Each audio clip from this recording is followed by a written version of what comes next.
Hello বন্ধুরা, কলেজে ভর্তি সংক্রান্ত একটি গুরুত্বপূর্ণ ভিডিওতে তোমাদের সবাইকে স্বাগত।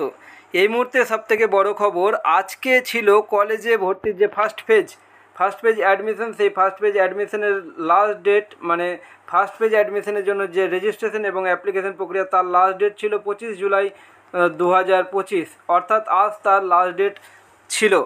যে লাস্ট ডেট কিন্তু এর আগে ছিল কি 1 জুলাই 2025 লাস্ট ডেট ছিল। সেই লাস্ট ডেটকে ধীরে ধীরে এক্সটেন্ড করে সেটা 25 জুলাই 2025 পর্যন্ত করা হয়েছিল। এবারে সেই লাস্ট ডেট কিন্তু আবারও এক্সটেন্ড করে দেওয়া হয়েছে।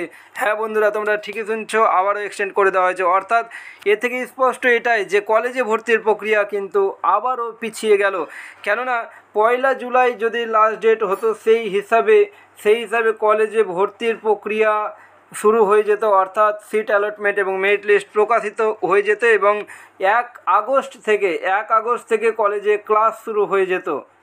কিন্তু যেহেতু আমরা দেখতে পাচ্ছি যে কলেজে ভর্তির যে ফার্স্ট পেজ অ্যাডমিশনের রেজিস্ট্রেশন এবং অ্যাপ্লিকেশন প্রক্রিয়ার ডেট এক্সটেন্ড করে যাওয়া হচ্ছে, আর সেই ডেটকে এই মুহূর্তে কত তারিখ পর্যন্ত এক্সটেন্ড করে দেওয়া হয়েছে বন্ধুরা, এখানে তোমরা দেখতে পাবে যে দেখো, the last date of registration and application for phase 1 of admission is extended till 30 July 2025 until further order। 30 July 2025 পর্যন্ত কিন্তু এই ডেটকে এক্সটেন্ড করে দেওয়া হয়েছে, অর্থাৎ আরও 5 দিন এই ডেটকে বাড়ানো হলো। এর থেকে এটা বোঝাই যাচ্ছে যে কলেজে ভর্তির প্রক্রিয়া কিন্তু আবারও পিছিয়ে গেল।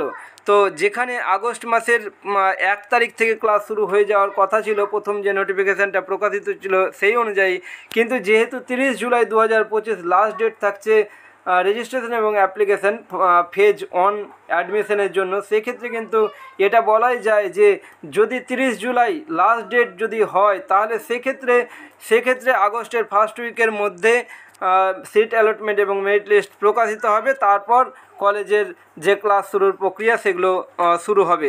তো দেখা যাক এই লাস্ট ডেট আর এক্সটেন্ড করে কি না। তো এখন এই পর্যন্তই, দেখা হচ্ছে পরবর্তী ভিডিওতে।